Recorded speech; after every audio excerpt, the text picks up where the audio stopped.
Y'all. For almost 6 years, the streets have argued about King Von's final moments. Asian Doll said one thing. His manager said another. The cameras only showed chaos. Now a man who claims he was the one who leaked the actual last phone call has finally stepped forward, and his own words just hit the internet. According to the new statement circulating, this isn't another recycled clip or secondhand story. This is the person who says he recorded and released the call that has been floating in private circles for years. And what he is saying now is heavier than the original leak. He claims the voice on the other end of that call was not panicked the way the public was told. He claims Von was calm, specific, and naming things that never made it into the official narrative. The same people who spent years debating the last words are now sitting with a completely different version. Some are calling it the missing piece. Others are calling it dangerous. But nobody is ignoring it. Because if the man who leaked the call is telling the truth, then everything we thought we knew about Von's final minutes just got rewritten. The question is no longer just what Von said. The claim did not arrive with a press conference or a verified document. It arrived the way these things usually do in this culture, through a series of posts, voice notes, and carefully worded statements from a man who says he has stayed quiet for years. According to the new material circulating, this is the person who first leaked the recording that many people in private circles have referred to as King Von's last phone call. And now, for the first time, he is attaching his own words to the leak. In the statements now spreading, the man does not claim to have been on the scene of the shooting. He claims something narrower and, in some ways, more unsettling. He says the call was made in the final window before everything collapsed, that the voice on the recording is Von's, and that the content of the conversation never matched the public versions that dominated the timeline in the days after the death. According to him, the tone was not the panicked abandonment story that spread through Asian Doll's posts, and it was not the calm reassurance version that others pushed. It was something in between, specific, controlled, and focused on names and movements that never fully surfaced in the official narrative. That single framing immediately reopened every old argument. For years, the culture has lived with two main competing accounts of Von's final moments. One side held onto the idea that he felt left exposed by the people around him. The other side insisted the people closest to him stayed until the end, and that outside voices distorted the story. The new claim does not fully endorse either side. Instead, it inserts a third possibility, that a private call existed, that it was recorded, that it was leaked into limited circles, and that the full content was never meant for the public timeline.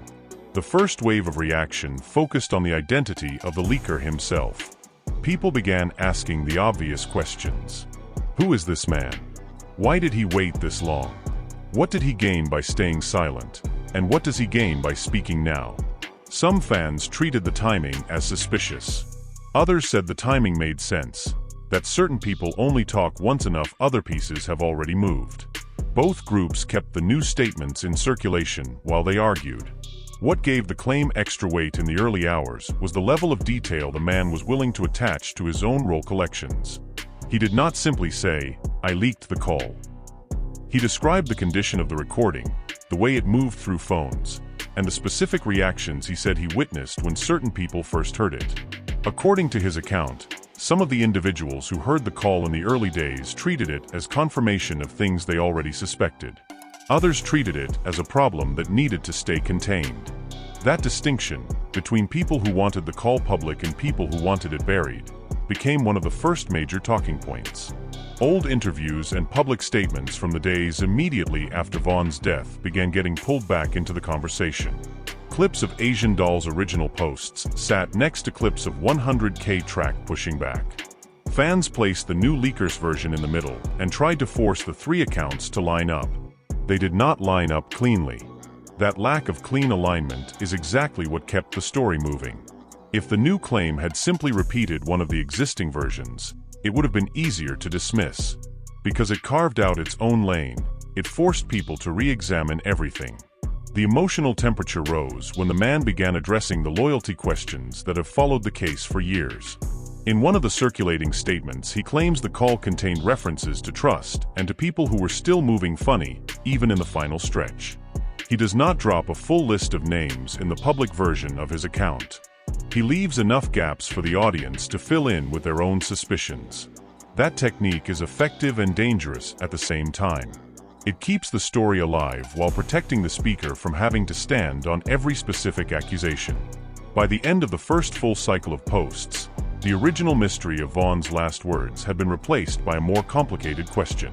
The culture was no longer only asking what Vaughn said in his final moments.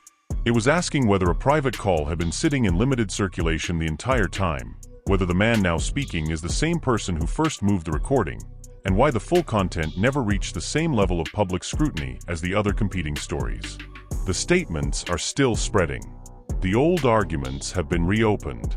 And the gap between the public versions of Vaughn's final minutes and the private version this man is now describing has never looked wider. The second wave of the story did not stay on the leaker's first statements. New layers kept appearing, and each one pulled the focus in a sharper direction. A follow-up voice note attributed to the same man began circulating within hours.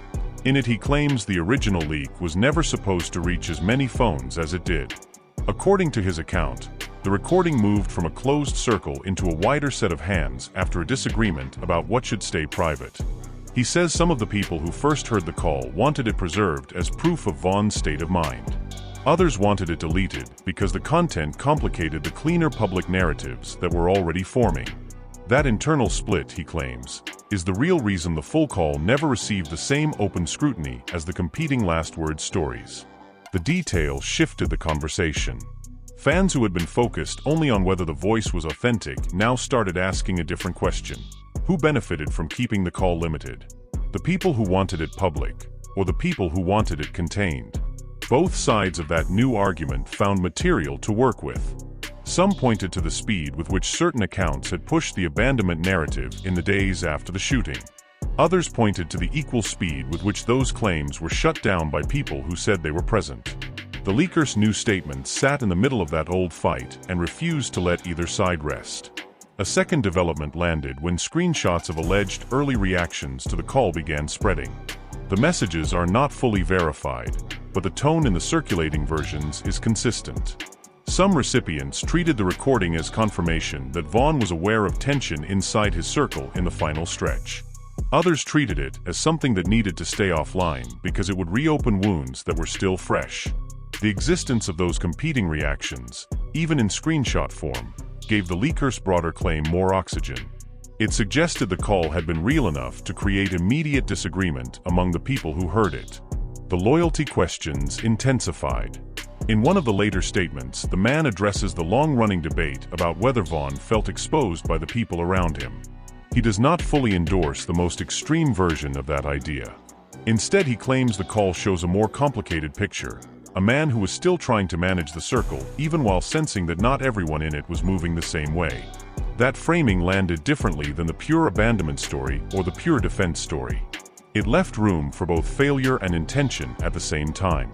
Old footage from the days surrounding the shooting began getting re-edited with the new claims underneath. Clips of public statements from Asian Doll and from 100K Track were placed next to the leaker's voice notes. Fans tried to force the timelines to match. They did not match cleanly. The gaps between the three accounts became the main fuel. Every time someone pointed out an inconsistency, someone else used the same inconsistency as proof that the full story had never been told. A third development pushed the stakes higher. The man began addressing why he is speaking now. According to his account, certain other pieces of the broader Vaughn timeline have shifted enough that the risk of staying silent started to feel heavier than the risk of talking. He does not name the specific shifts. He leaves the audience to connect the claim to the recent waves of family drama, estate arguments, and resurfaced footage that have already been dominating the conversation. The timing suggestion is effective. It implies the call is not an isolated piece of history. It implies the call belongs to a larger unfinished story that is still moving. By the end of the second major cycle, the original mystery had expanded. The culture was no longer only debating what Vaughn's last words were. It was debating whether a private recording of a final call had been sitting in limited circulation for years, whether the man now claiming responsibility for the leak is telling the truth about his role, and why the full content of that call never received the same public weight as the other competing versions. The statements keep spreading. The old arguments keep reopening. And the distance between the public story of Vaughn's final minutes and the private version this man is describing continues to grow with every new detail. The longer the leaker's statements stayed in circulation, the harder it became to treat the call as just another recycled rumor. What began as a man claiming responsibility for an old leak had turned into a full re-examination of the final window of King Vaughn's life. The public versions that dominated the days after the shooting were no longer the only ones on the table. A private version was now sitting beside them, incomplete but persistent, and the man who says he moved the recording was still adding pieces. A later development pushed the story into more uncomfortable territory. In one of the additional voice notes, the man addresses the question of why certain details from the call never aligned with the most widely shared last words accounts. According to his version, the conversation contained references to trust and to specific movements that would have complicated both the abandonment narrative and the clean defense narrative. He claims the people who first heard the recording understood immediately that the call did not fit neatly into either public story. That is why, in his account, the recording stayed limited. It was useful to some and dangerous to others at the same time. The claim forced a new split among listeners. Some fans said the explanation made sense of years of conflicting information. Others said it was the kind of story that becomes more convenient the longer it stays vague. Both groups kept the original statements alive while they argued. The absence of the full unedited call itself became part of the tension. As long as the complete recording remained unreleased, every new description from the leaker could be treated as either the missing truth or another layer of control. Additional reactions from people who had been around the broader circle in the years after the shooting began to surface. None of them fully confirmed the leaker's identity or the complete content of the call. Several of them did, however, acknowledge that private recordings and private conversations from that period had always existed in limited hands. That partial acknowledgement was enough to keep the story from collapsing. It suggested the leaker was not inventing the entire category of material, even if the specific call he describes still sits in dispute. The loyalty questions that have followed Vaughn's death for years returned with fresh weight. If the call is real, and if the tone and content are even close to what the leaker describes, then the final minutes of Vaughn's life contained a more complicated awareness than either of the dominant public stories allowed. A man who felt completely abandoned would not sound the way the leaker claims. A man who felt completely secure would not need to address trust and movement in the way the leaker claims. The space between those two extremes is where the new account lives, and that space is what makes it difficult to dismiss cleanly. By the time the third full cycle of statements and reactions had settled, the original mystery had been replaced by a larger unfinished argument. The culture is no longer only asking what King Vaughn said in his final moments. It is asking whether a private call was recorded and moved through limited circles, whether the man now speaking is the same person who first leaked it, and why the full content of that call never received the same open examination as the other competing versions. The answers remain incomplete. The questions have only multiplied. The statements are still circulating. The old debates have been reopened with new fuel. And the distance between the public story of Vaughn's last minutes and the private version this man is describing has not closed. It has only grown more difficult to ignore. The call, if it is real, does not deliver a clean ending. It delivers a longer shadow over a night that already carries too many competing accounts. The man who says he leaked it has put his own words on the record. The rest of the culture is still deciding what those words are worth. Do you believe this man is the actual person who leaked King Vaughn's last call, and that the version he is describing is closer to the truth than the stories that dominated the timeline in 2020? Or is this another late claim built on the same mystery that has never been fully resolved? And if a private recording of Vaughn's final conversation has been sitting in limited hands for years, does the fact that it never went fully public change how you see the people who were closest to the situation? Drop your honest take below. No filter. Like the video, subscribe, and turn on the post notifications. If the full call surfaces, if the leaker adds more detail, or if anyone who was there finally addresses the specific claim, we will be right here covering every part of it. This story is far from over.